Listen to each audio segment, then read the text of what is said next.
Ladies and gentlemen, please welcome your host for Snakes, Kim Chambers.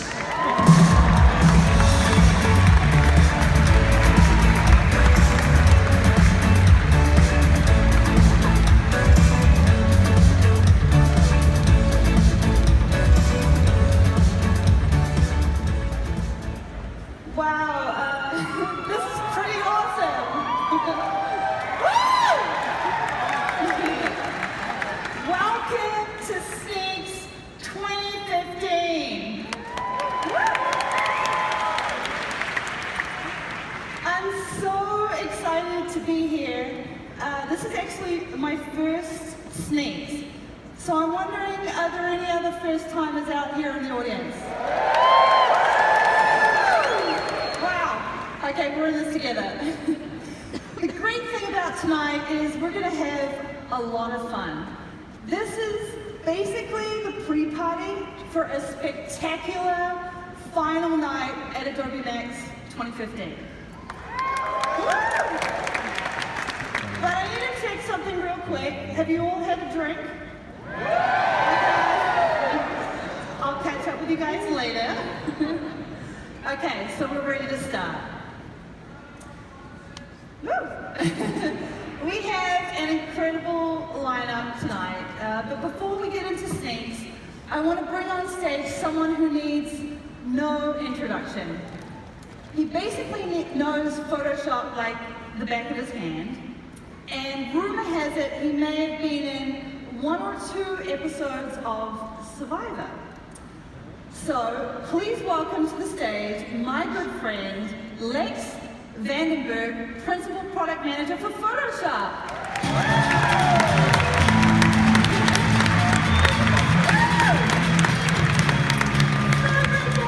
It is so great to be here, but I ain't gonna lie, or try to play cool. I am utterly terrified and petrified of all of you, and I've not had a drink either. Me neither. We'll catch up. So, about a year ago, I sat down with members of the Photoshop team, and we discussed how we could best celebrate Photoshop's 25th anniversary. A huge milestone for us. And sure, we could have invested in a massive stunt that certainly would have gone viral, or a star-studded red carpet event. But none of that really resonated with our team. And then it dawned on us. What better way to celebrate Photoshop than to celebrate the creative community that believed in us, supported us, and made us look so damn good? So we decided to celebrate by finding 25 of the most creative and dedicated Photoshop artists under the age of 25. And we commissioned them to create art in their own unique way to represent Photoshop during our anniversary year. Pretty cool. These were young artists who had never known a world without Photoshop. I can't even wrap my head around that. And they represented the future of our beloved program. So we scoured the globe and invited all young artists to submit their work via Behance. And we began selecting those who inspired us and best represented the spirit and soul of Photoshop. Photographers, designers, illustrators, typographers, animators, artists of all disciplines and fields. And if you take a look behind me, these beautiful creations are some of the artwork created by our 25 under 25 artists. These exceptionally talented young artists are from all corners of the globe. They live in Colombia, Belgium, Japan, South Africa, the US, the UK, Indonesia, Germany, France, Hungary, Egypt, India. New Zealand? Come on, don't have Kiwi yet. Okay. But there's good news. Okay. We still have a few spots left, so if any of you here at MAX are from New Zealand, all you gotta do is tag your work, PS 25 under 25 on Behance, and you might actually join their ranks. Our artists' ages range from 25 down to, believe it or not, 15. 15 years old. We've got one of our artists who's 15 years old. And I've been so honored and humbled to welcome all of these extraordinary young artists to our Photoshop family. And we actually have 6 of our 25, under 25 Photoshop artists with us right here today at MAX. Tonight? tonight. No way. So I'm going to ask them to stand up. Flora, Bram, Freddie, Ali.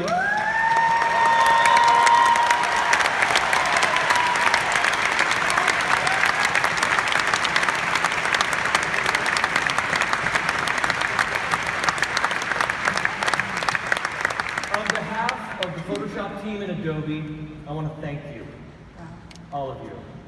And all of us here at Max wish you the very best of luck in what I know will be bright and brilliant futures. So thanks again.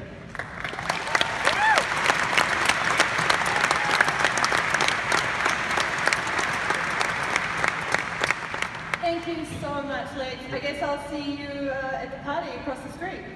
That's right. Okay. Thank you all. Thank you.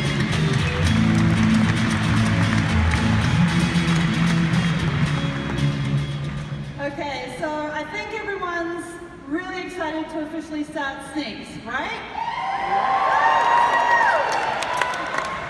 Okay, so, you know, Sneaks is kind of a big job, and this is my first time here, no pressure. So I think I'm going to need some help from my co-host. You know him from the hit NBC show Parks and Recreation. And you may even have read his book, Paddle Your Own Canoe. Well, I think he's one of the manliest, funniest men in Hollywood. Let's take a peek. Hi, I'm Nick Offerman, and here's some slam poetry about something that's close to my heart. This is our handbook. I wrote the whole thing myself. Come on, I'll drive you back. All right, let me just walk down this peanut brittle real quick.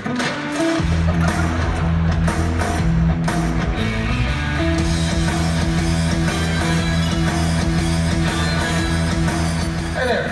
Is there a project you're working on? I know more than you. All right. I smile, my lips big and glazed.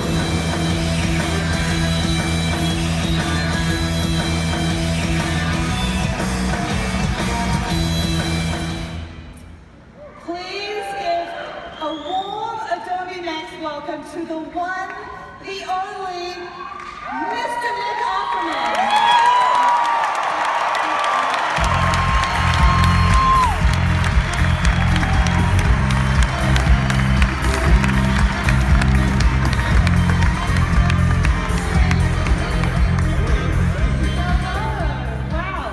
Thank you for that warm Adobe welcome. And I should confess, I'm also a Sneaks virgin. Well, me too. Right on. We're in this together. Let's be gentle and we'll come out on top. Well, I want to thank you so much for helping me with this. I feel like I owe you one after this, right? I'll put it on your tab. Okay, yeah, it's a long 10. So I want you to feel at home. And I'm not sure if you've had a chance to look at this, but this should look kind of familiar. Yeah, this is my wood shop. Also Ron Swanson's wood shop. It's got a little more square footage. I don't know if you're familiar with LA real estate, but if I had this room, I would make it the largest canoe you've ever seen. Well, you know, they do say in Hollywood things are always bigger and better. This is true. My wife would agree with you, especially in the realm of girth. This is a family show. This is a family show. Okay. I said my wife. Family. Okay, well, let's take a seat and get comfortable. We're gonna get to know each other, right? All right then. Okay, here we are. So, this should feel comfortable, right? We've got a nice bit of wood here. Delicious single malt water. While most of the audience knows you from your acting career, it might surprise them to know that you are actually also an accomplished woodworker and boat builder.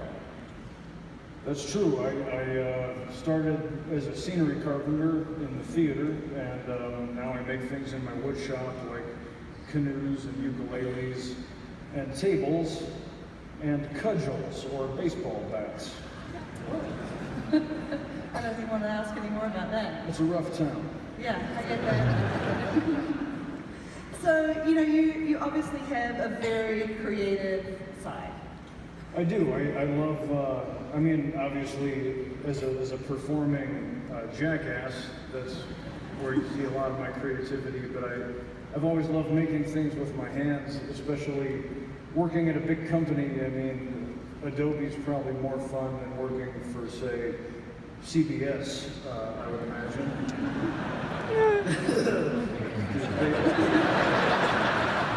And, or so I've read. And so I love, when I work for a big company, I love having some sort of outlet where I can turn and just make whatever I think is weird or fun or necessary, a cutting board on which to carve my beef, and then a table.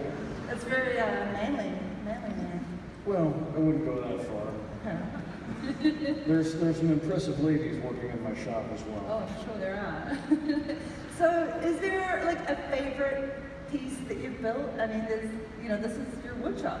It's this amazing space of creativity. It is. It's, making anything out of wood is super fun, because when you take an organic material that's just a great paperweight or a place to rest your single malt water, that's one thing. But when you can apply tools to it and shape something incredibly more useful, like a stool or a Japanese sex swing or I don't think I can comment on that. what have you. Yeah, in walnut and mahogany. I mean, imagine a plank of wood, to take a 2x6 and shape it into a canoe paddle with which you can save your family from a desert island. Yes. I want one of those. Yeah. Yeah. It feels really powerful. But probably the favorite thing I've made is a canoe. I mean, to take a bunch of wood and make a vessel in which I can feel like an elf traveling through the forest of Middle Earth. Yeah. Well, I am from Middle Earth. I'm from New Zealand. So I understand. Yes. I'll have a look at your toes later to see if they're hairy. I mean that in a perfectly friendly way. No, I get that. I did have a pedicure before. It's not untoward between hobbits No, it's a hobbit thing. Yeah. Yeah. to admire your toe carpet.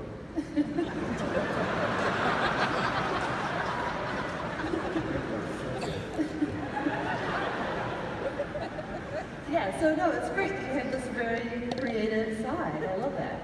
I think we're going to get along great tonight. Well, I hope so. I mean, I've heard a little bit about the things you like to do, and that you also have a creative side, even beyond what you do here at Adobe. Can you tell me a little about that? Yeah, I mean, I like to paint and, dabble with painting. And I also like to do a little bit of swimming in my spare time. Yeah. Got a lot of swimmers out there. Me, I build boats. So you should check it out. You can wear shoes. It's tough to run a fishing pole when you're swimming. Swimming in your spare time, you say? Yes, in my spare time. When I'm not at my day job at Adobe. I believe that's a bit of an understatement, but let's let this video prove the case. Can we roll this tape, please? I'm sure I'm scared. I'm really, really scared. I'm terrified.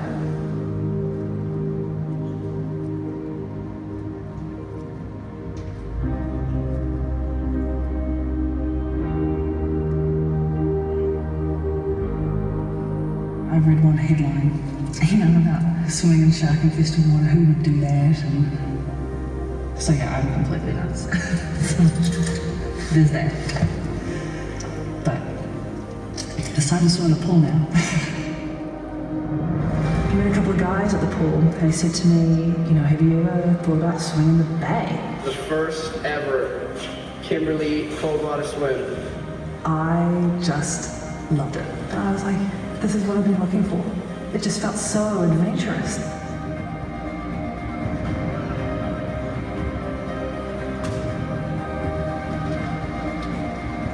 He's probably the most disciplined athlete that I know. It's just absolutely mind-blowing the level of commitment.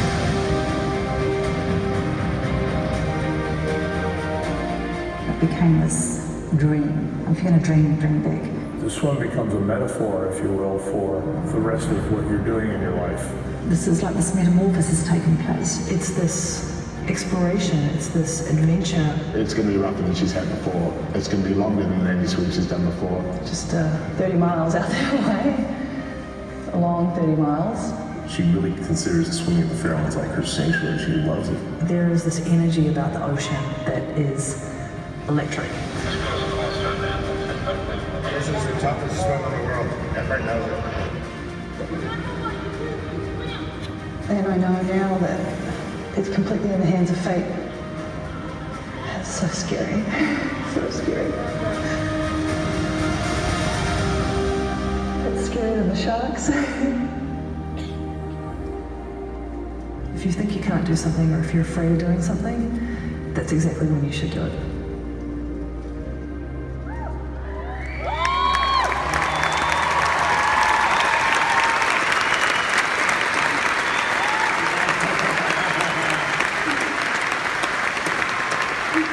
That's ridiculous. I love that you accused me of being manly.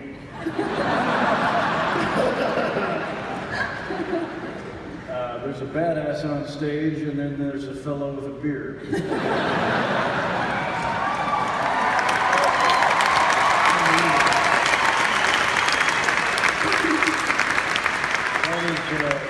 That is incredibly impressive.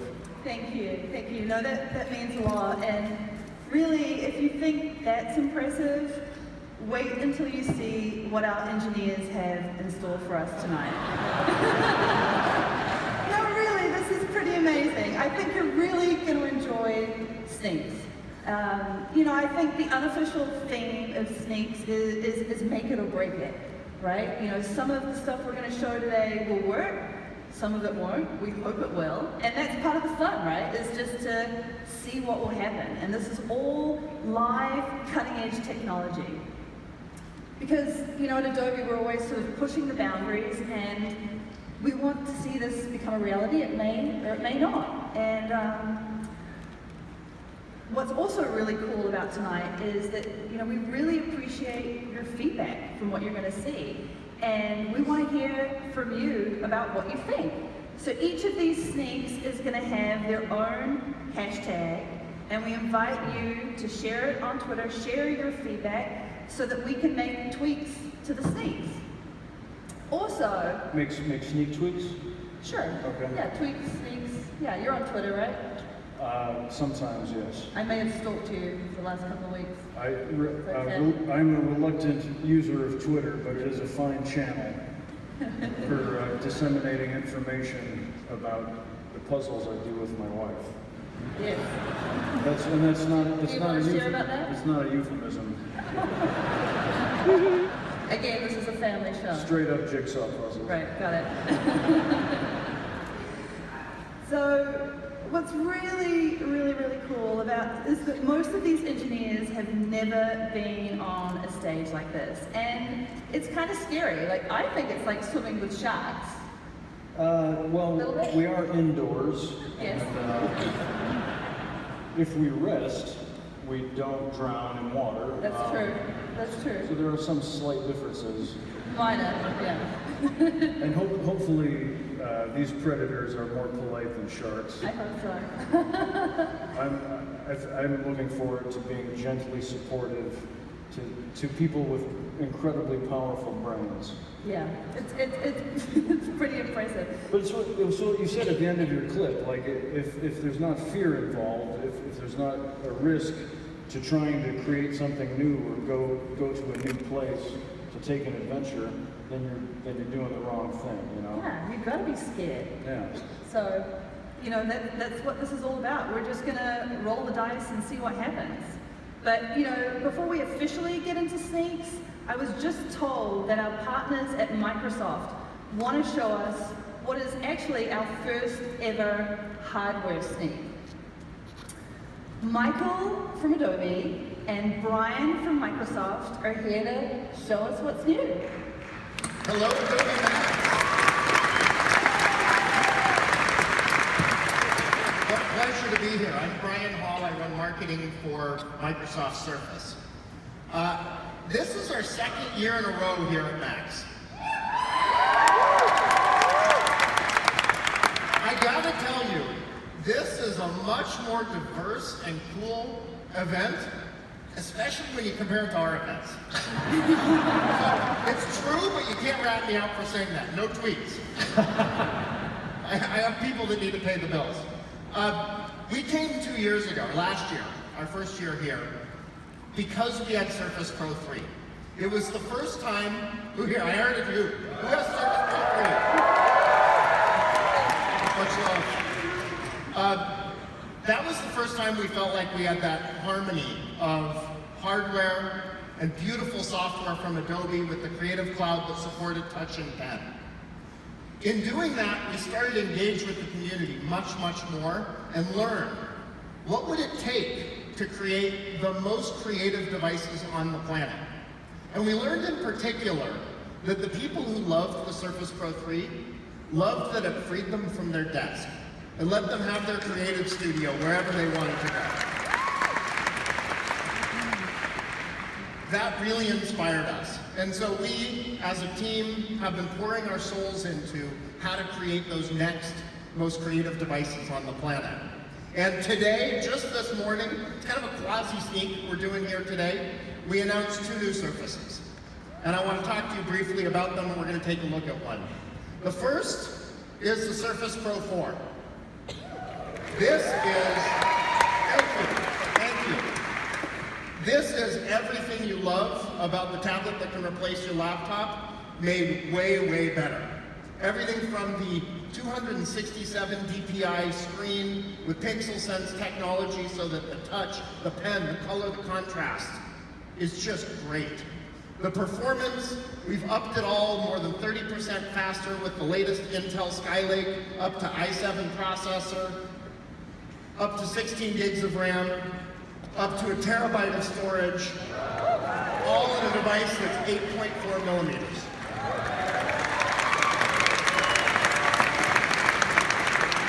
And who here uses pens? Anybody use a pen? We did a few things with the pen. First, we added 1024 levels of pressure. Then, we put an eraser on the top. Is that crazy talk or what? Okay, this one's gonna blow your minds. We got some feedback on pen storage. You can store it now. Look, magnets. Those templates were an embarrassment. We're sorry. We also, oh my God, I'm so glad that's off my chest. We also announced today a whole new class of device from Microsoft, which is the first ever laptop built by Microsoft. It's the ultimate laptop. It's called Surface Book. Yeah! I'm with you. We are really proud of this sucker. It is ounce for ounce the fastest laptop in the 13-inch class that you can buy that's ever been made, even better. It is 13.5-inch Pixel Sense screen, great pen support, but let's even better see how awesome it is with the Creative Cloud. Michael Minnis, take it away. All right, guys, it's great to be here at Sneaks. In true Sneaks fashion,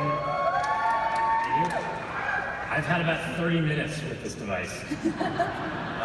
So it's just first reactions, it's pretty interesting. We'll get to some of the specifics about it, but it is a full laptop. I think that was probably the biggest feedback you probably heard from Surface Pro 3 users of, okay, I kind of get it's the tablet replaced the laptop, but what about the laptop part? I didn't mean that as a slam, but now you've got, yeah, there you go. You've got a tablet that leans for, a Surface Pro 3 or 4 now is, a device that's a tablet first, laptop second. What's clear about this new device is that it's a laptop first, and then it also happens to be a pretty interesting tablet. So here we are. I mean, what's interesting to me as a product manager of InDesign and Illustrator and things like that is on this device, and the Surface Pro 4 as well, are full desktop applications that work on this device. So that's pretty interesting to us. Having the ability to rip the keyboard, well, not rip, but take the screen off the device, you've now got a very thin and very incredibly light Surface Pro 4.5? You call this thing that is light as well. 7 inches. It's the thinnest Core i7 ever made. So what you may have noticed, I'm turning this into a software sneak as well. We didn't get to show this at the keynote, or if you're paying attention, you can see it on the camera. I'm not sure you can see it at that angle very well, but InDesign also now, we're sneaking a touch workspace for InDesign as well. So if you're familiar with Adobe Comp CC, you know that's a standalone application on that other platform. And we've taken that concept and applied it to the Windows platform here as well. So I'm in the touch workspace. I'm going to go ahead and create a new document. And how about actually giving you pictograms of what kind of documents you can create? So it's just, what you're going to notice is a lot of parallels to Adobe Comp. So I'm going to create a landscape document here. And just like in Illustrator now in the touch workspace there, or in Adobe Comp, it does shape recognition. So with my stylus or with my finger, it converts these natural gestures into InDesign objects. It's very cool. I can even do picture frames just by drawing an X. If I want to do a rounded rectangle, I'll just draw a little, it sneaks. We're not quite done. Okay, I'm gonna move on. I predict I'm not the first demoer tonight that will have this issue. What you see is I can scribble to delete objects. All right, let's try something a little bit more risky.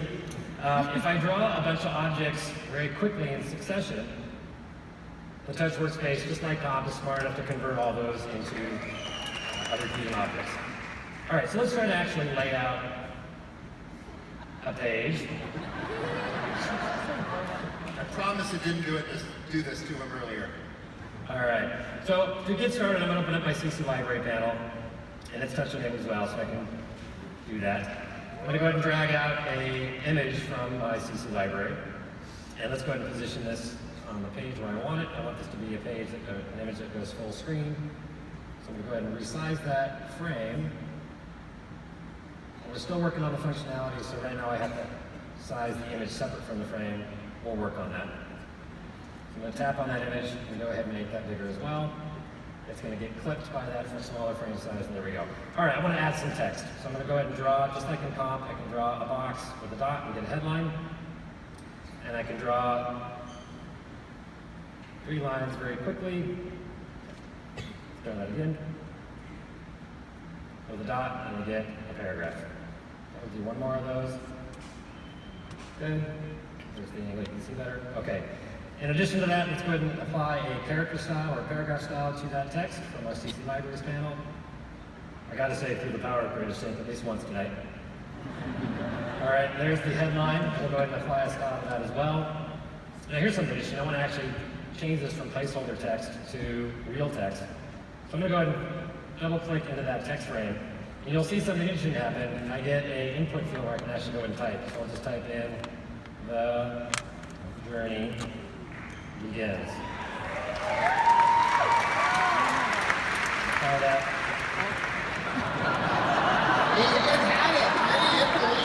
It actually had it right. Did I mention I've had about 30 minutes with this device? Okay. So here's the cool thing about, I'm in tablet mode, but I snap it back into it being a laptop. It's reattached, and InDesign automatically switches back to the classic workspace. So unlike Comp, I don't actually have to do a send to because I'm already in InDesign, right? So I can go back into a lean back experience, comp something out in a tablet form using natural gestures. When I snap it back on my laptop or my desktop replacement here, I'm back in full InDesign. Let's switch over to this other version of this, the Surface Pro, the Surface Book here. And this is, you want to explain this? This is in... yeah, we call it in canvas mode. Canvas. One of the things when you detach the screen, you can also flip it around and reattach it and put it down into canvas mode, which means you get a full 12 hours of battery. Plus, there's a GPU in that base. So you're getting the integrated GPU with the i7 as well as the performance of the discrete GPU. That's right. So what this device actually shows, if you guys remember the zooming and panning demo I did during the keynote yesterday of Illustrator, where you saw that really smooth zooming and panning across the screen, that is going to actually happen on this device as well, because it's got that full GPU. So I actually need to ask, Nick, are you taking notes because there's going to be a quiz at the end of this? Yes. Okay, The GPU is on. Got it, okay. And when you Okay, snap so you off the guys are keyboard, going to it have turns to into a chop boat. chop right there. Now, I do have bad news though. I'm sorry to tell you in front of everybody, but when you magnetize that pen, it's going to erase all the memory. Clean slate. Oh, clean, okay.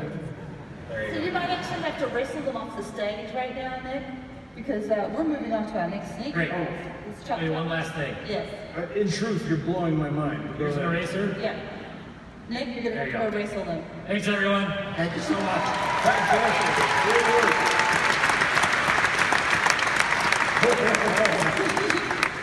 So there is going to be a quiz at the end. I feel so deliciously dumb right now. You don't get both. It feels good. Okay, well, the good news is we're really ready to kick off with our first sneak of the night. Nathan is going to show us a sneak that will take Photoshop to a whole new dimension. Let's welcome Nathan to the stage.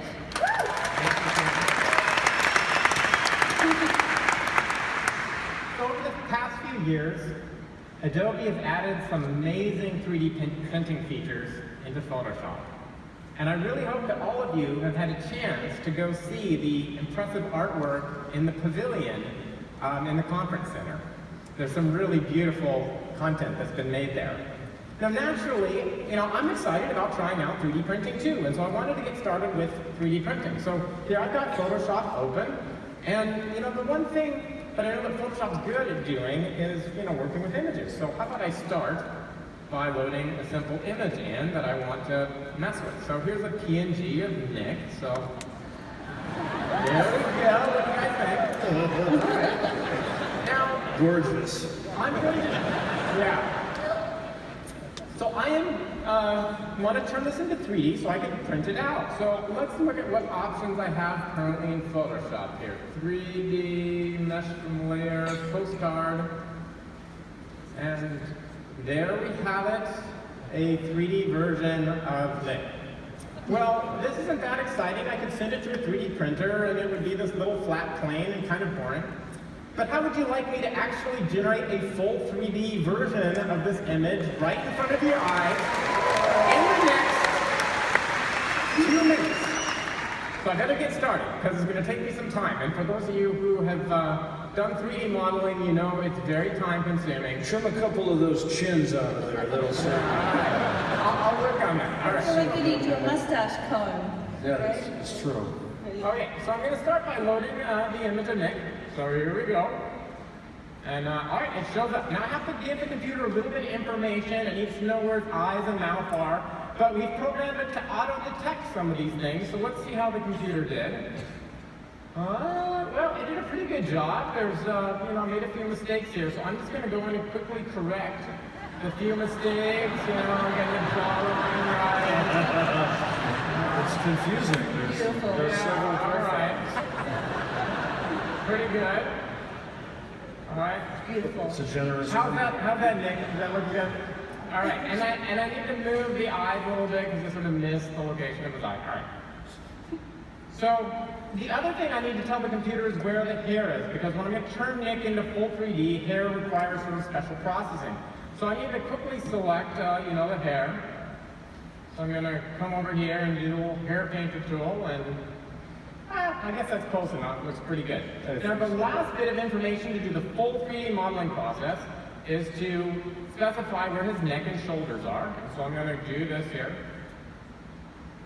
And I'll be really coarse and quick with it. So there's his neck, there's about his shoulders. All right. So at this point, I'm done. I'm going to hit the process button, and now the laptop is churning away, smoke's coming out of it, and it takes quite a bit of computation. So the algorithm right now is taking in the mask of the hair that I drew, the landmark features, and just a regular 2D PNG file, and in probably about another 10, 15 seconds, you're gonna see a full 3D version pop up. So wait for it, get ready, get ready. Fingers crossed, it hasn't crashed yet. There we go.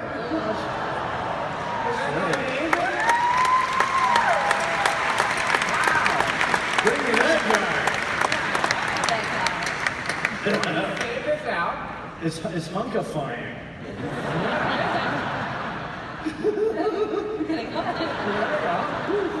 I'm getting to steam you over. I'm gonna come over here and open that same file into Photoshop. It's an OBJ file for those of 3D experts out there who like 3D file formats. So now this comes into Photoshop, and you can see all the amazing detail that's been generated. We've got all of the little detail and the mustache, the hair, and I can come over here and I can replace the texture. So replace the texture map with the original image. And there you go, and I can make him say yeah.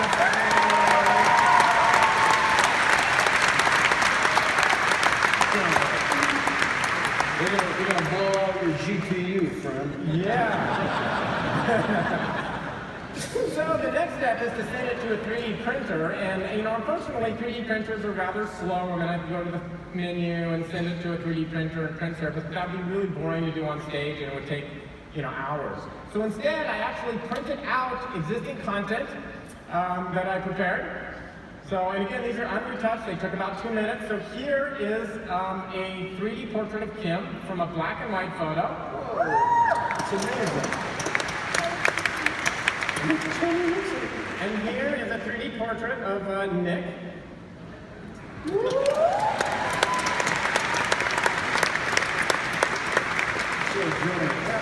Pretty cool. It's amazing. Thank There you you, go. Nathan. And this might look good on the front of your canoe. So, Thank you so much. On the hood of my station wagon. That's amazing. It's beautiful. all right. Thank you so much. Great work, Nathan. Thank you.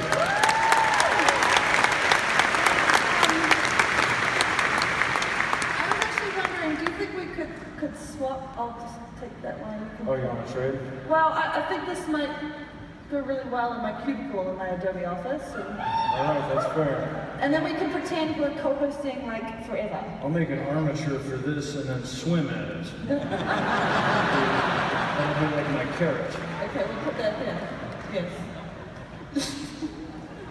This is crazy future shit going on here. And I just have to say, I have a great community of artists and friends, and there are smart people at my wood shop who understand software, and it's been a running joke for about 20 years. I have to always ask my friends specifically to use Photoshop, and the joke I always say, hey, can you take this picture and fix this thing for me in Adobe Photo Lab? And it's become a term at my shop, is Adobe Photo Lab, which only is directed at me, meaning I'm completely ignorant. Well, I think this is a good first step, right? This is I mean, true. I feel like Yeah, it makes up. I'm no longer a virgin. No. I'm coming back out of the lab. Well, next up is an awesome new way to search for images with images. It's called Looper, and Bernard is going to show us all about it. Woo! Bernard!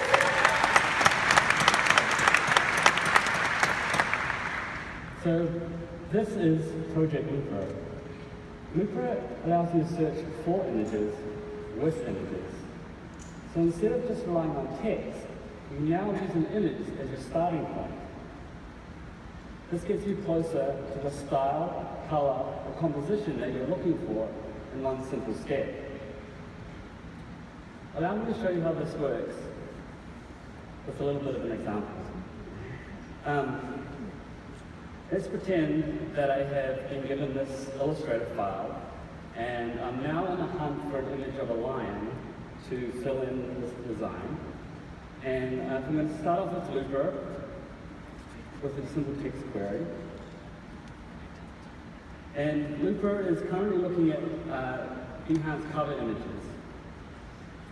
So when I click on the cover image, I get the full project details. And as you can see here, there's lots of different styles on Behance. And some are going to be more appropriate than others for this project.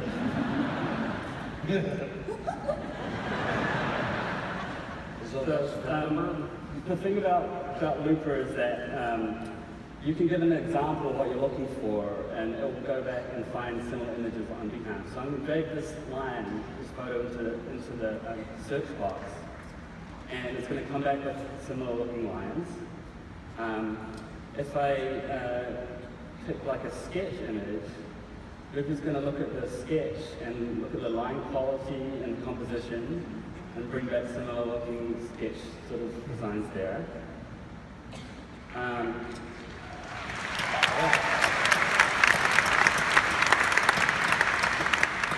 So Looper's been trained by us to look at images in the same way that people do. I think I need something a little bit more abstract for this design. So this one looks pretty good.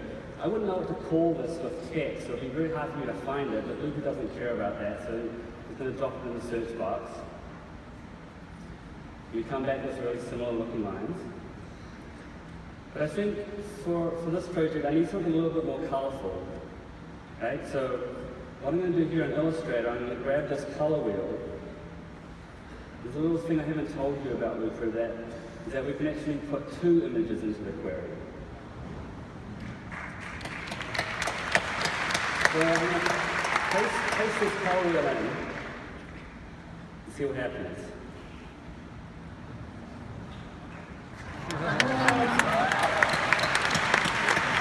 Not bad. You set that up. But I don't really think this is going to fit with my design. So I'm going to grab this texture instead. I'm going to paste that into the second box. And check this out. Right? Wow. So I can copy that. Come back here.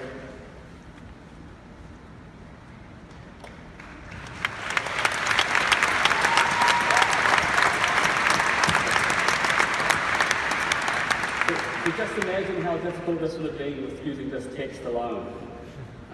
We think it's a pretty cool way to search for images with images, and it's pretty neat to be able to use 2 minutes to do that search for you too. So thank you very much. Bernard!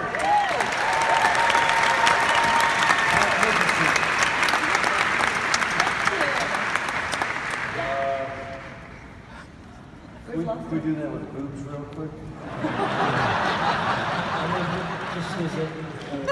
I mean, you could try it. You could try it. Totally in the privacy of your own home. I'll require a discrete GPU.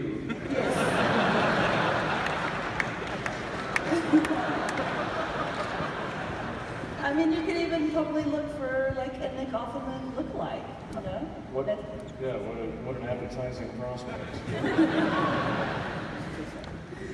Well, we all take a lot of photos every day. Wouldn't it be neat if you could take out any background distractions? Right? Okay, so you're a big celebrity, right? And I think this snake might come in handy. I'm trimming down, but thank you. Well, I was going to say something, but yeah. So, but you know, you're a big celebrity, and people take photos of you all the time, right? Yeah, it'd be great to get those pesky other people out. Happens to me a lot too. I hate when Chris Pratt is in a photo with me because no one looks at me.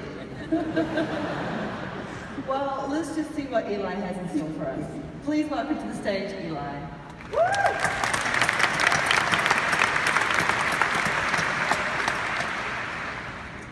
So, hi, thank you, Kim.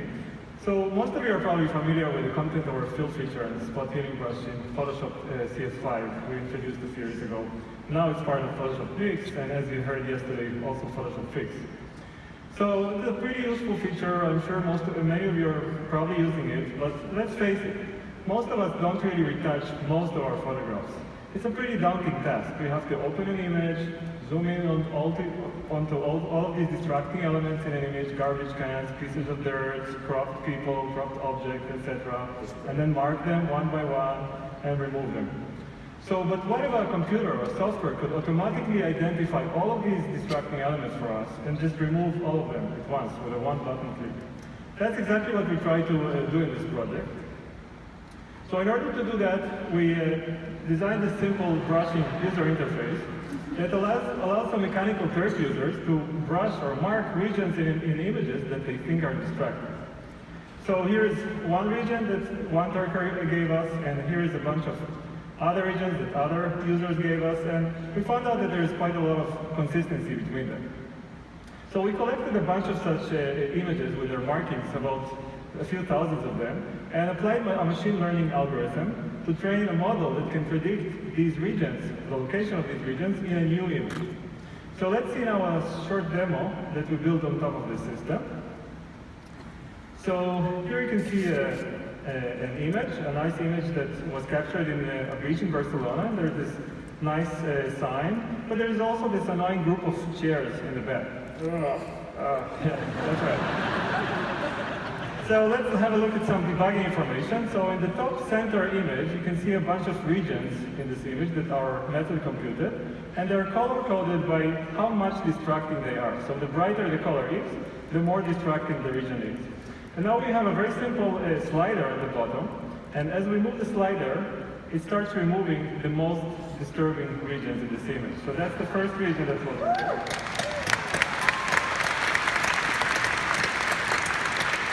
Now, we can continue moving the slider a few more times, and then it starts removing more and more regions, until in the end, we basically remove the most important subject of the image. So we probably don't want to do that. We probably want to stop somewhere here. So it's basically up to the user to decide how much he or she wants to remove. Now let's remove the debugging information and move to the next example. So we continue our trip in Barcelona and we get to Park Güell. It's a beautiful picture. And then we get back home and discover, oops, there's this annoying tourist on the top left corner, kind of similar to what Nick said before. So let's see what the slider does here. It just automatically detects the tourist is being distracting and removes it.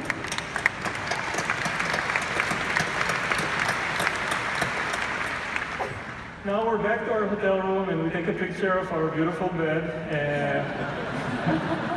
Unfortunately, that's a pretty common problem. There's this reflection in the picture on the back wall.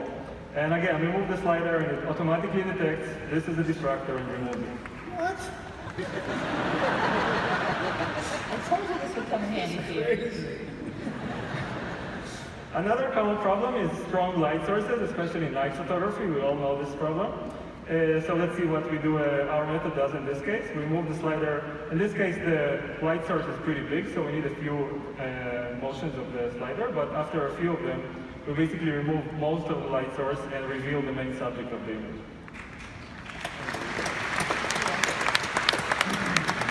And after this tiring trip, we get back home and we find our beloved cat lying on the floor. But unfortunately, the floor is kind of messy. So let's see what the method does here. We just move a few clicks and it basically cleans the floor, and I'm sure the cat is much happier now. So that's it. So I don't know. What do you think? Will this be useful for your own file?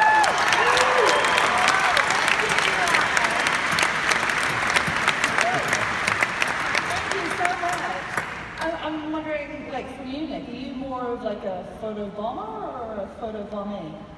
I do like to commit a photo bomb, but only behind Arnold Schwarzenegger. It's a hobby of mine. If you look online, using Looper, for example,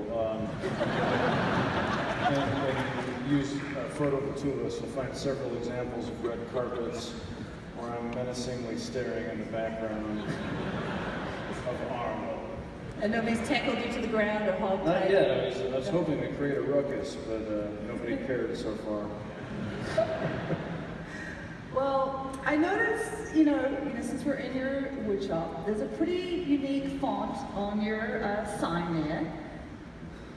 Yes. Yes. That seems like a leading question. It is a leading question. This is my interview style. Yes. Yes. Did you design that yourself? I drew my good friend Martin McClendon of Racine, Wisconsin, was working with me in my shop. What's up, Racine? Kenosha! I have no idea what that means. Don't worry about Go with it. It's a cuss word.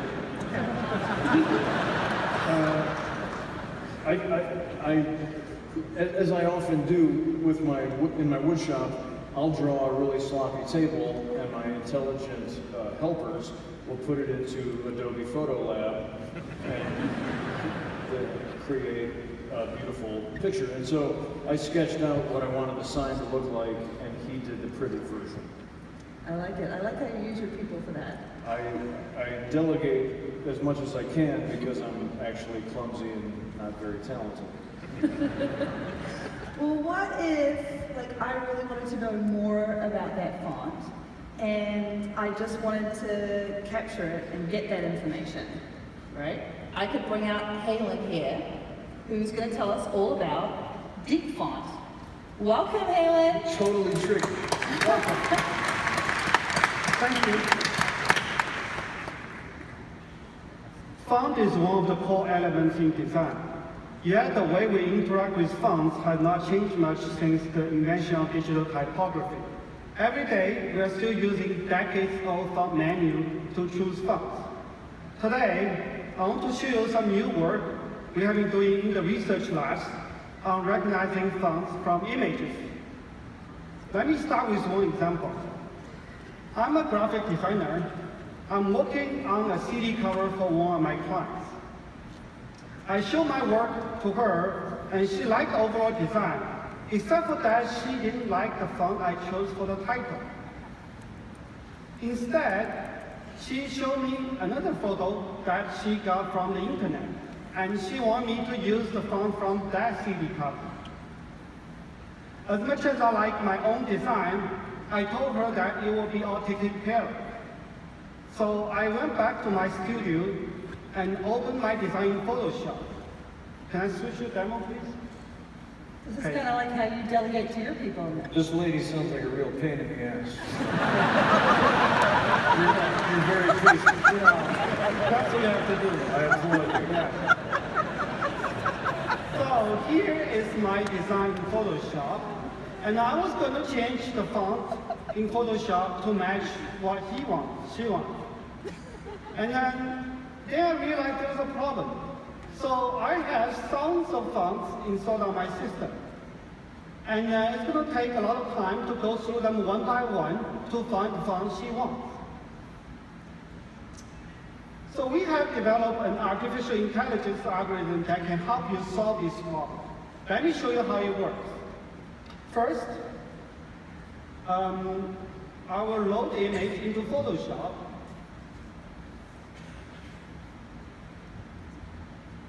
And I want to point out that this is just a regular image I got from the client. It's a JPEG image. It's not a PSD file, nor there's any text layer about the font. So second, I can do is I will select the title region since that's the font she wants me to use. Let me highlight the region for you so you can see better. So here's the Photoshop magic. So what I will do is that I can say recognize type. Now Photoshop returns me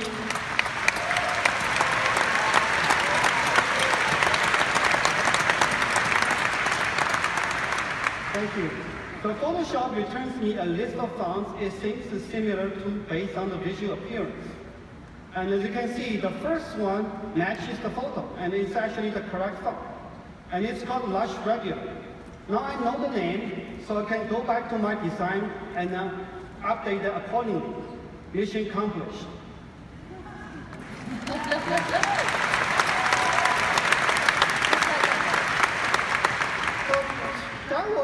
That was font recognition in Photoshop. What if you are in the field without your laptop? As we all know, inspiration is very important. The moment you see inspiring font, you want to capture it, recognize it, and maybe add to your design library. So can I give you the iPad, please? So we have developed a font capture app that can help you with that. Let me show you how it works.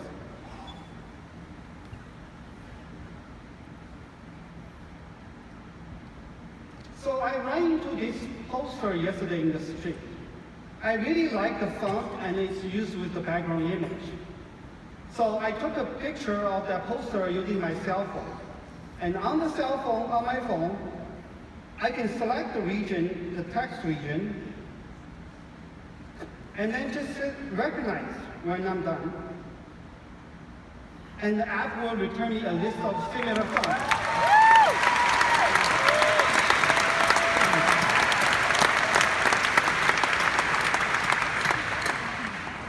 So you can think of the app as Shazam, but instead of for music, it's for fun.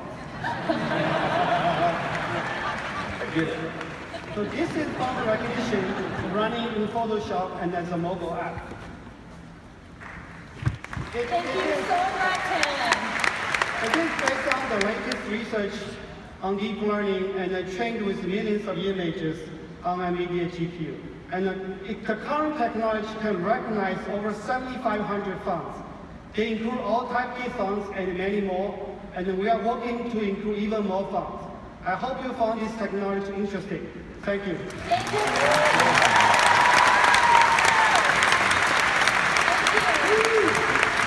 Feel the cloud.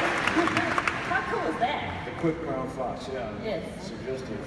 Imagine if you could do that with people. That's cool. This is crazy. Well, next up, we're going to find out about something that will project everything you're thinking about in the real world. I kind of want to ask what's in your head, what you're thinking, but no, I probably don't. I'm thinking about that last demonstration. I have 3 testicles, and I'm wondering if you slide the thing, which one goes first? Finally have a headshot.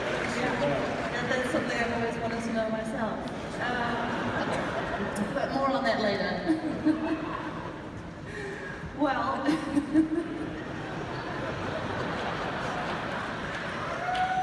so now we know what you're thinking. Yeah, that's good. Well, we're going to bring on out Agatha, and she's going to tell us more about Project Maestro. Please welcome Agatha.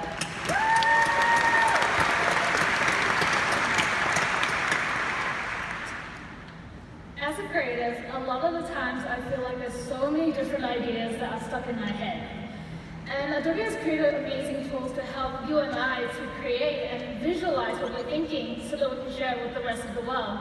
And for me personally, animation is one of my absolute favorite because I believe that motion is a very great way to communicate intent and share it with the rest of the world.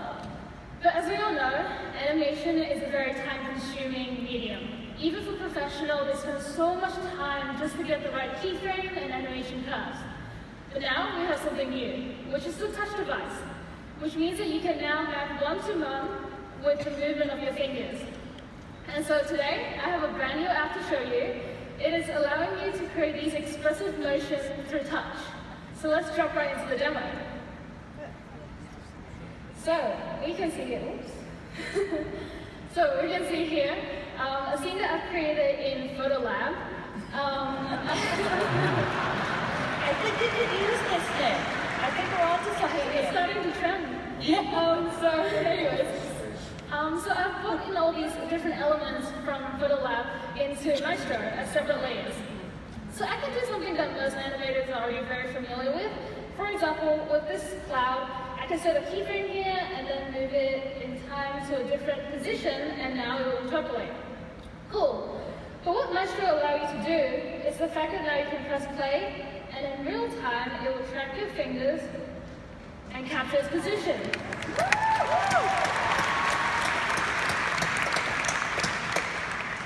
You can do other stuff like flying down, up and down, rotating. Now that's great, but what is actually very exciting as well is when you can blend these organic motions together with something that's a little bit more complex. And in this case, because I want to make the scene look like a moving picture, what I'm going to do is attach a behavior to an object. So there are different types of behaviors, for example, wiggle, bounce, spin, and all these interesting movements. So what I can do is that I can actually drag and drop the wiggle motion onto the boat, and let's take a look. Okay, it's a little bit extreme, so what I can do is actually I can dial down the intensity in real time, and this is all being recorded and captured as keyframes. Let's take a look. Okay, so this is great, but what I've done is I actually created more scenes in Maestro, and I want to put them together. And as you guys all know, our mobile apps have Creative Sync, which means that I can actually push it over to After Effects and edit it. So let's take a look at After Effects. As you can see here, the scene that I just created is now a composition in After Effects. And the great thing about it is actually all the layers are separated, and also all the keyframe information is actually translated over into After Effects.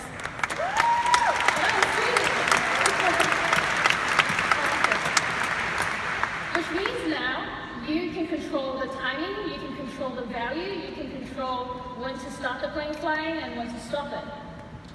And this is something that is very particular because motion is very much so about controlling timing. So let's take a look at the final piece that I've created using Maestro. You can start off with something that's very simple, but with motion and like being able to control time, you can now create very complex and interesting animation as you use Maestro together with After Effects. Thank you.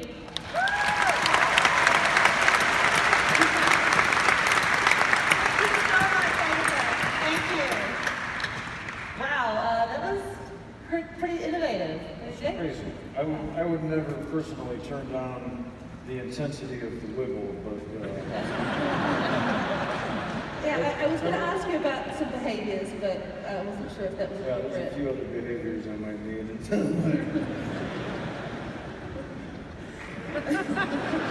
Before I head over to After Effects, you know what I'm saying? Well, maybe if this... I have 3 After Effects. One is starting junior high. It's very good. Well, maybe if this swimming thing doesn't work out, maybe we could create a cartoon together or something. That would be super fun. We could, with some behaviors. We could dive right into that cartoon she just created. Yeah, I like it. I'll be on the boat. Wiggling at an 18% intensity.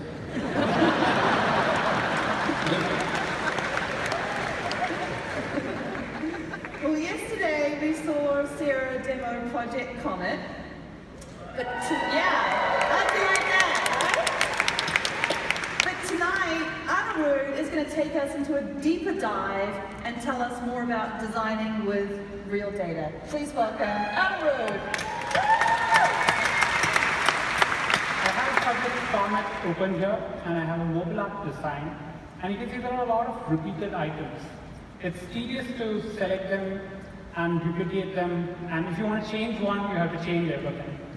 So as you saw yesterday in Comet, you can quickly select a group of items, hit the repeat red button, and you get these green handles. And when you drag them out, you get a bunch of duplicate items. But even then, you see a lot of them, so you see placeholder content. It's not easy to type and edit each one of them. You have to go and type out, think of fake names, fake data to type in. It's never real. But with Comet, it's actually easier. So there's a data panel, and there's a built-in data set pre-baked into the app for common cases. So I'm going to select this thing here and say name. And I'm going to get a random list of names. Okay, this is again, I'm going to get another set of names. So it's different each time. Same goes for city. Now this list is already looking better than before. But this is pre-baked data. What about your own data? So I have a simple text file here with a bunch of names. I can just drag them on and drop it onto the text file. And in one click, data is created. I have another screen here. It's a common menu item in a mobile app. And again, I can go and select here, and this time I'll go to the web tab. And I actually actually have a Google Sheet loaded here, so my data can live in the cloud, and one click, it comes over. Now, what's interesting is that you could think if you have a localized version of your strings in a different language like German, one click, I can see that my design is a little broken. There's an edge case. So I can just move it, make sure it looks good, click back again, and quickly find that edge case in my design and fix it. Even this, to me personally, Project Comet has always been very visual and playful, so I wanted to take it one step further. You can type in any URL into this data pane, and as you move your mouse over, it's going to identify repeated items in the web page. So for example, if I click on this, all the names from Behance come over. I can click on the circle, and all the images, again, at the same location of the page come over. And to make it more accurate, I can click on tags. And if you look at this design, it actually looks so much better than the original placeholder logarithm something I had, right? You could go to your own organization's website and fill data in. And just to finish off my demo, I have a far better looking sample. And I'm going to go to stock.adobe.com,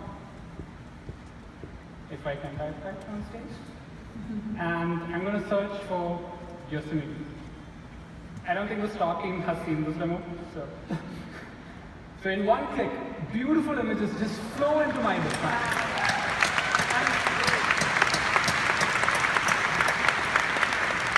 What is interesting is that I can just duplicate the repeat grid, drag out another column, edges spacing, increase it a little bit more. Again, this for the iPad, so I want a different set of images. Again, I don't need to think much, just type whatever I want. Once it's loaded, one click, and I have that into my design. So if I zoom out, you can actually see that both versions of the design are there, and real data makes your design come alive. Thanks.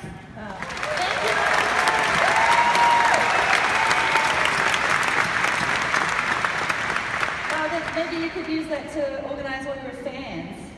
You are familiar with my Japanese fan collection? I am, yes. I'm traditionally trained as a geisha, but I'll keep this a family production. Yeah, this is a family show. Well, what do you guys think of Sneak so far? Okay, well, you know, we do have a party to go to, so we're going to have to chop here a little bit. I want to bring out Jeff, who's going to give us a whole new perspective for drawing. Welcome to the stage, Jeff.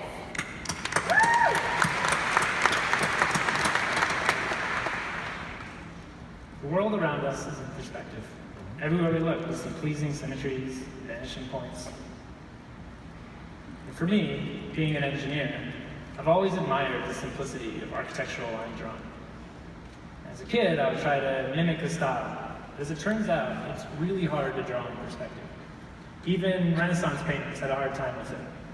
They created all sorts of beautiful works of art that have this sort of awkward lack of depth. But then, in 1413, Filippo Brunelleschi formalized mathematical perspective drawing, and art has never been the same since. So, to demonstrate my idea, which is inspired by his work, I brought with me my own inspiring scene. This is actually the largest single-family home in San Francisco I could afford. And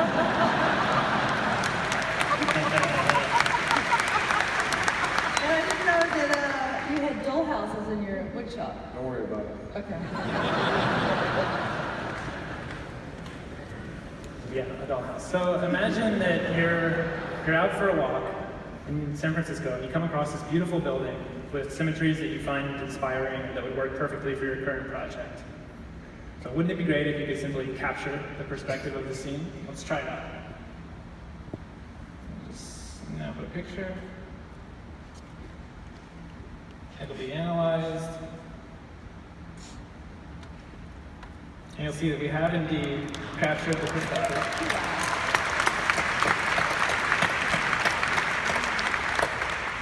And now the vanishing points have become these guides for me to draw against. And you'll see that as I use touch slide, the lines that I draw are just intuitively snapping to the vanishing points of the scene, and just tap a button to switch to the other vanishing point.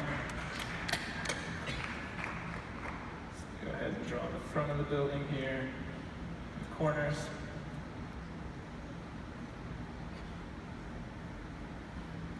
And the other cool thing is that you can also, the shapes themselves will also snap into perspective. So to demonstrate that, I'll just draw a couple windows, just square ones. Okay. All right. So that's a start. Let's try it on an indoor scene. I guess now we get to take a peek into your dollhouse. Yeah, Yeah, okay. rarely before seen footage. Here we go. A whole other sneak. Those walls could talk. So again, we've captured the perspective, and I can go ahead and start drawing. I'll just draw a quick outline of the room. Fun fact, Bernard Maupin set the sequel to Tales of the City in this room. Little humor for the readers in the house.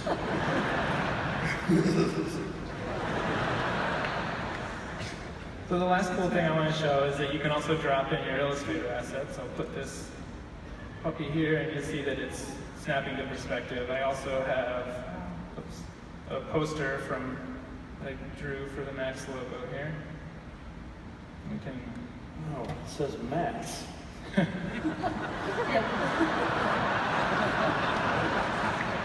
you want to say Nick? I thought it was French.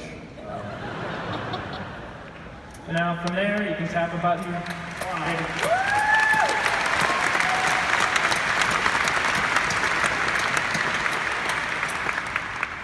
Tap a button, Creative Sync it over to Illustrator, and finish your workflow there.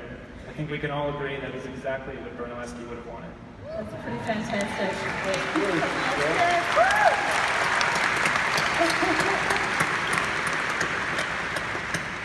So do you think you'd use Project Dollhouse in your woodshop? I mean, I have spent a lot of time laboring over drawing in perspective, sketching pieces of furniture.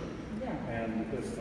And so now I will have a much easier time telling my helpers to use this software.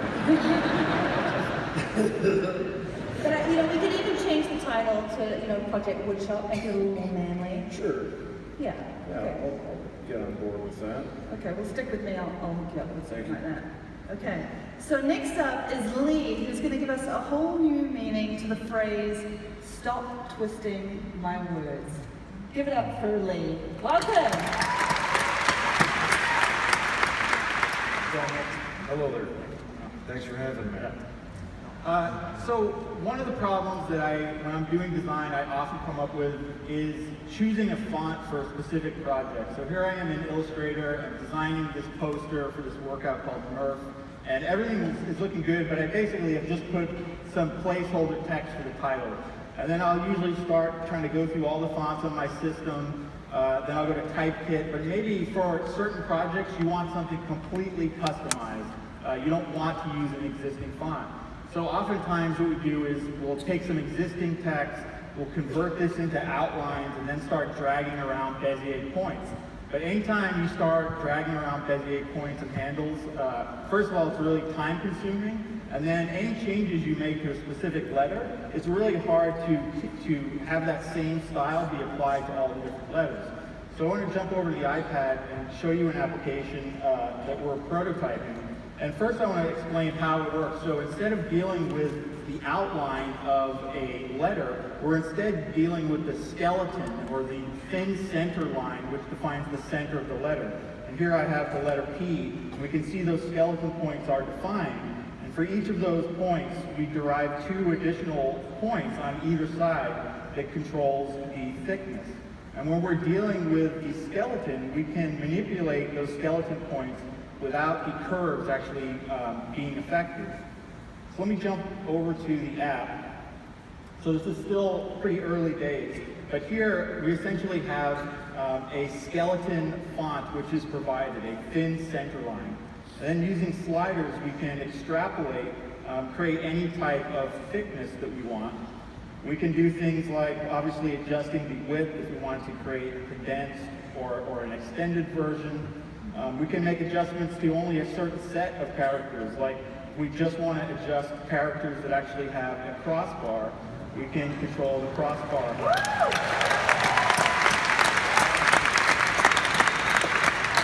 So right now, this is cool. This is a mono-weight font, but it's not that interesting. So one of the most important things in typography is contrast of the character. This is the difference between the thin and the thick strokes in the font, and that's called contrast. So if we adjust the contrast, we can see that change into a more classic style font. If I jump into the letter A here, you can see how that works. So if we adjust the contrast, only some of those contours are being affected. And we can do things like, obviously, if we wanted to create an italics version. One of the things this is missing for this type of font are serifs. So the serifs are actually there, we just need to slide them out.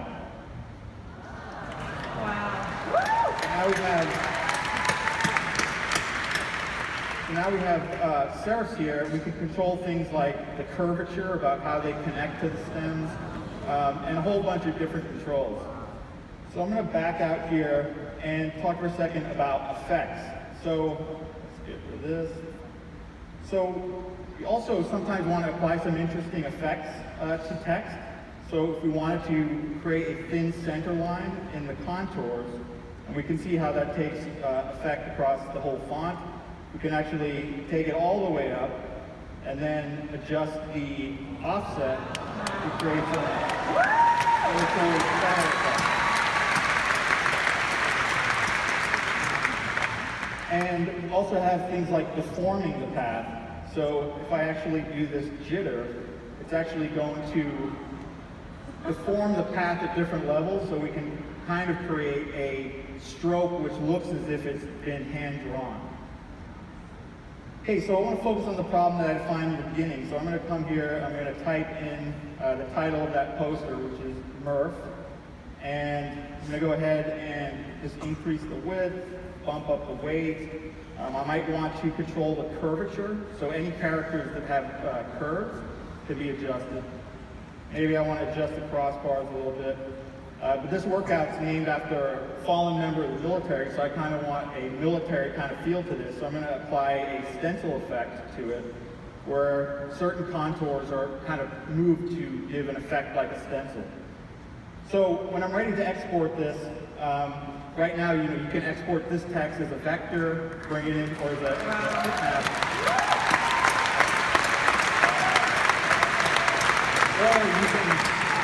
Or you can actually export this as a full font, where all the characters in the font have taken these changes. If we jump back over to Illustrator, I previously exported this, and I just called it Max Sneaks font.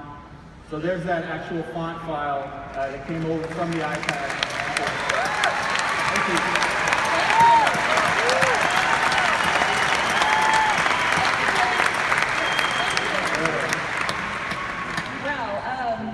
That was pretty impressive.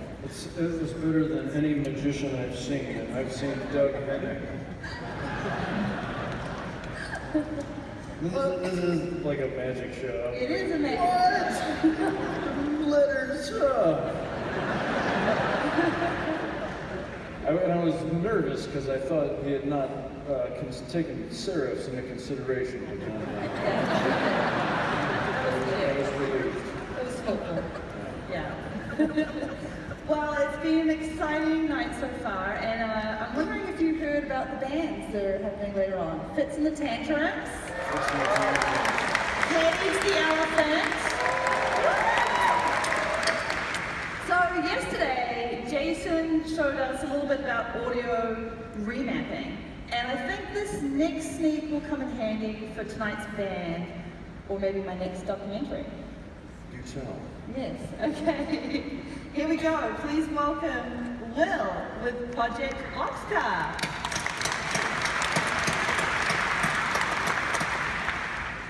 With all the different video capture devices that are available today, creative people have more tools than ever before to create some really interesting, high-quality videos.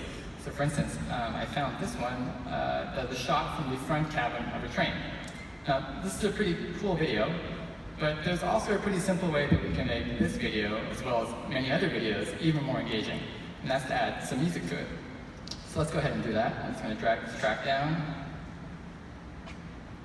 drop it here, and let's see how that sounds.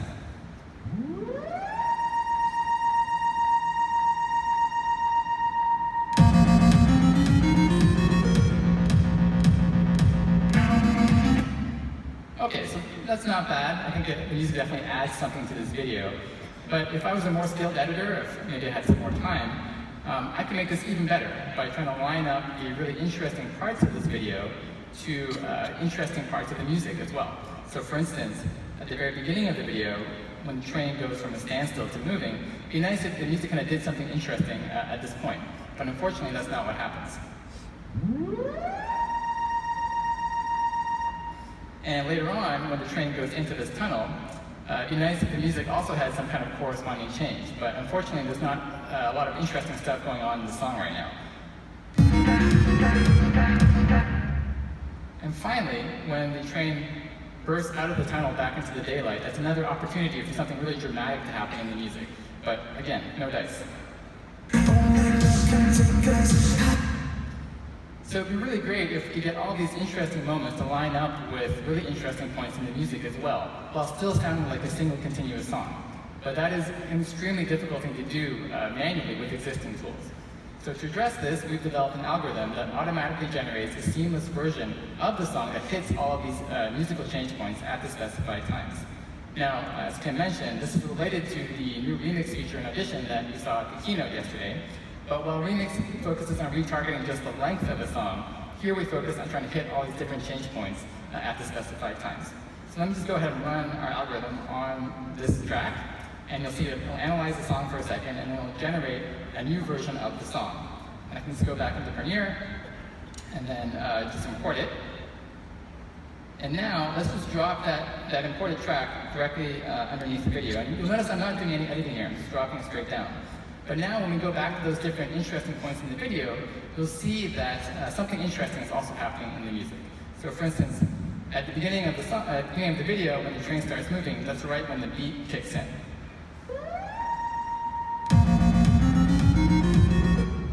And then later on, when we go into the tunnel, the music changes to a more down-tempo section.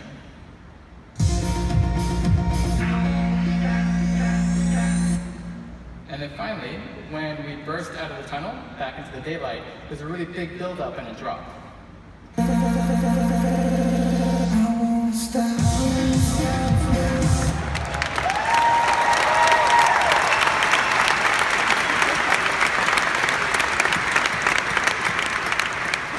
It's nice that the music hit all of those different points in the video, but of course the important thing is that it hits all those points, but it still sounds like a single continuous song. So let me just play the whole video from the beginning so you can hear how it all sounds together.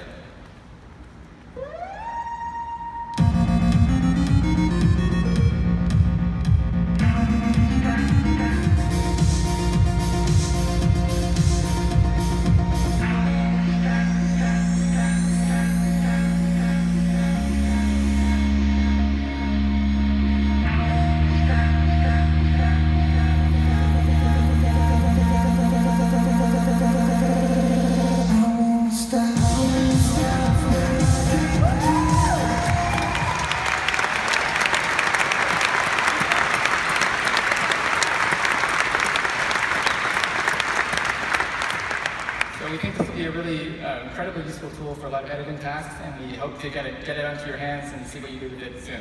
I've got one question for you.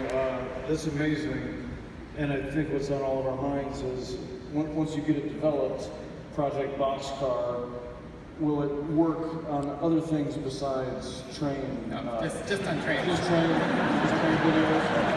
All right. Did you have something else in mind? Well, I don't know. I was thinking maybe just a bicycle or... Maybe next year. Okay. Thank you, Will.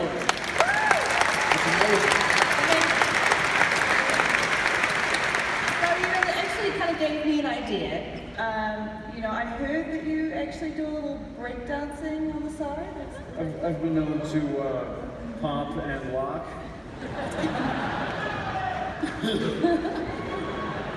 Well, before I started swimming, I was actually a professional ballerina, so maybe we could collaborate on a music video with I've something taken like some that. ballet as well.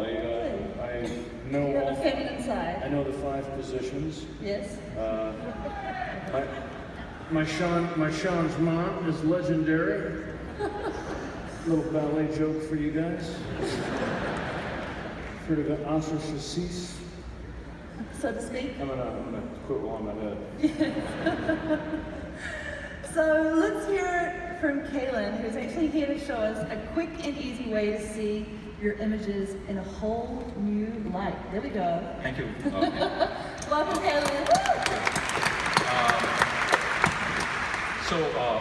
Artists often like to edit certain elements of their photographs after they've already been taken. So say I have this photograph of these mannequins advertising a sale.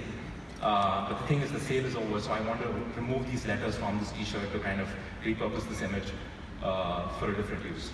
I mean, Photoshop has a whole lot of great editing tools, so maybe I can try something from here. So what happens if I just, say, pick up some pixel values and start trying to paint? Now, as you can see, this was really bad, and it didn't really work. But that's not surprising, because the thing is that when we edit pixel values in Photoshop, we are editing two things. We are editing both the colors, so I edited the letters on this t-shirt, but we are also picking up shading and lighting, because you have these different shading values because of the wrinkles on the t-shirt, so you're picking that up, and you're painting with that, and that kind of messes everything up. And to kind of create really nice edits, what you really need to do is take care that you preserve the lighting and the shading while you edit your textures and colors. And this is, of course, very tricky to do. So at Adobe, we've actually been working on a tool that makes this really easy for you. So, and we call this tool extract shading. And here I show it to you in our experimental version of Photo Lab. So I'll select this layer right here. I appreciate it. Very deferential. Yeah. So this is the extract shading tool. So when you run it, what you notice is that it actually produces two layers right here.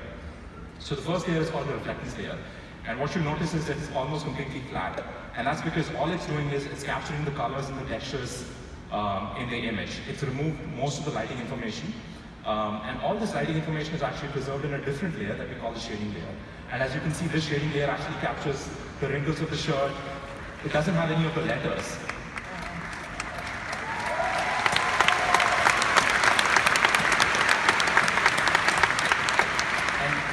And so if I actually, the neat thing is that these two layers are designed so that when you combine them with the multiplicative blend mode in Photoshop, you actually get the original image back. So you're not losing anything at all. So now I have my, it's going to compute something, I have my two layers. The great thing of having them in two separate layers is that now I can use all of Photoshop's great tools to edit each of these layers independently. So I'll do the same thing that I was doing earlier. I'll just sort of sample. Sorry, let's select this layer here. I'm just going to sample and start painting this letter away, right? So, very simple edits, the same thing I did earlier. The letter S is gone from this layer. I'll put the shading layer back on, composite it back to the original image. And now that's a great t-shirt. I'd buy that. So, because of the extract shading tool separating your textures and your lighting into two different layers, I was able to edit one of them quickly and create this result. So this was a simple example of what you can do with this tool. But here's a more complicated example. Say I have this wallpaper, this bedroom with this interesting wallpaper here, and I want to play around. Maybe I want to put a more interesting wallpaper in here. I just sort of want to brainstorm what this room would look like with a different wallpaper. So I have this more interesting wallpaper, and I kind of, from a different photograph, and I just sort of dropped it into this image. And as you can see, it looks really bad. You know, I spent a lot of time trying to align it to this room, try to get that right, but it looks fake. And the reason is quite obvious, because the thing is that this wallpaper came from a photograph which had its own lighting, and that lighting doesn't match the lighting in this room. And because of those inconsistencies, it kind of looks fake. So, but we can fix this with the extract shading tool. So what I'll do is, I'll select the new wallpaper image, run the extract shading tool, and if you notice the reflectance layer that it spits out, it's nice and clean, doesn't have any of the lighting's been removed. So that's good. I'll also go to the old wallpaper layer and run the extract shading tool again. And this time what I'll do is I'll look at the shading from this. Oops, sorry. What happened here? Something wrong. Let's run this again. So I run the extract shading tool on this layer. If you look at the shading, it actually captures the fact that, it's kind of darker here, brighter here, darker between the gaps of the bed as you would expect. So that's nice. So I hit OK here. Now I want the texture from the new wallpaper, but I want the lighting and the shading from the old wallpaper. So I'll just select the texture from the new wallpaper, lighting and shading from the old wallpaper, and I have this result here. Now, this is what I had earlier, and this is what I got now. I was quickly, because of the extract shading tool, able to separate the lighting and the textures, and then swap out the texture and create a quick composite like this very easily. So, thank you.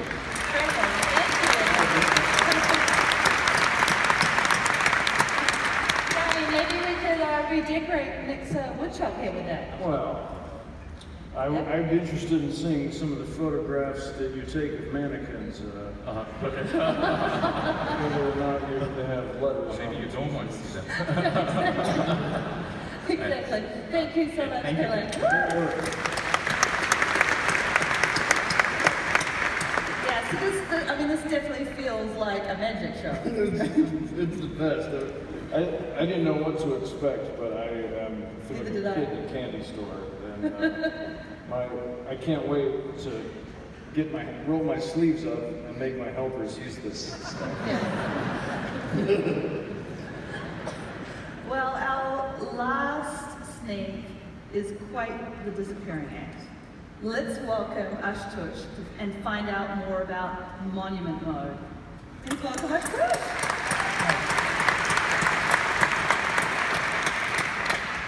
Hi everyone, I've come here from India and I really wanted to take a good photo of LA's famous Hollywood sign, but I've been finding that very difficult to do and I'd like to show you why. I wanted to take you all to the sign, but according to the organizers, it's apparently impractical. So we'll just use the even more famous MAX sign right here. Now I should be able to take a good photo of this with my phone, right? Unfortunately not. The problem is other tourists. Whether it's the Taj Mahal or the Eiffel Tower, it's always difficult to get that perfect monument or landmark shot thanks to other tourists who keep moving around and blocking the view. Have any of you experienced this? Yes. Yes. Well, we have been working on a new camera application which I'll use to capture this photo now. For that, Nick and Kim, could I please enlist your help as tourists? Let's do this. I've got my Sure, camera. sure, yeah. Yes, okay, let's do this. Okay. Let's go for a walk. All right then. Okay. You could just walk between the camera there and the MAX sign. Do they have? Walk between these two things. Do you know where we can get a Polish sausage at this monument? You're my tourist, so. Oh, okay. Yeah. I like it, it's smelling nice, okay. Maybe we need to do a selfie, walk this way. Can I get one more pose? Actually, I'm doing a selfie with me, sorry. Okay, actually it would be better if you continue to move around. Oh, we're gonna keep moving. I'm gonna go this way. Yeah, thank you. You can come with me. I will. And Okay, we're gonna go this way. to remain in the frame. So let's capture our photo and look at what we just got. So here is the photo that we all expect, complete with our annoying tourists.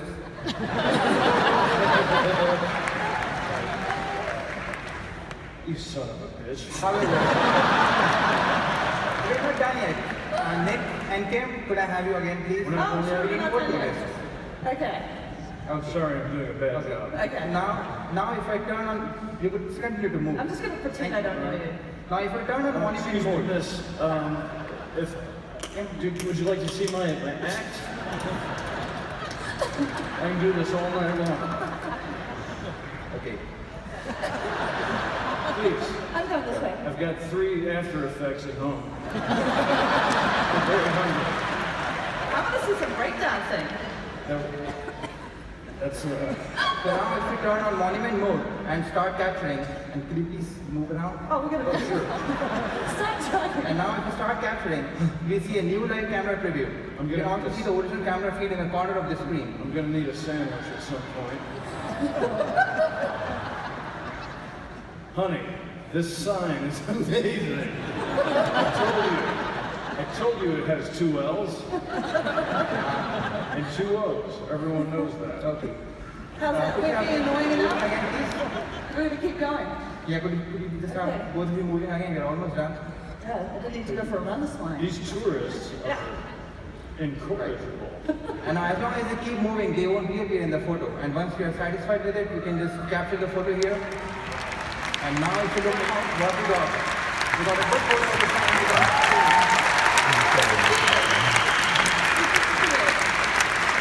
Thank you, Nick. Thank you, Kim. For being such wonderful tourists. Thank you so much. Wow. You made us disappear. That's crazy.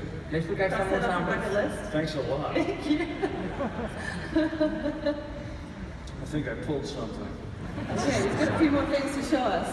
So monument mode analyzes the live camera feed and removes moving objects live in the camera preview so that you can see them fade away and get a clean shot of just the monument of this view and the monument. And as you can see, it doesn't just work on people. Thank you.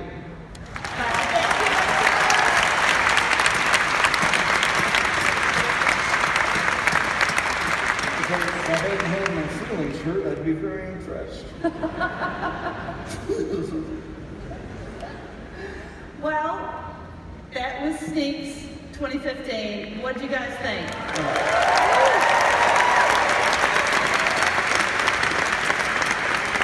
I mean, it was pretty spectacular. We didn't break anything. I mean, we disappeared, but nobody broke anything. I may have sprained something, but I didn't break anything. Well, let's give a big round of applause for our presenters. That was a big deal tonight.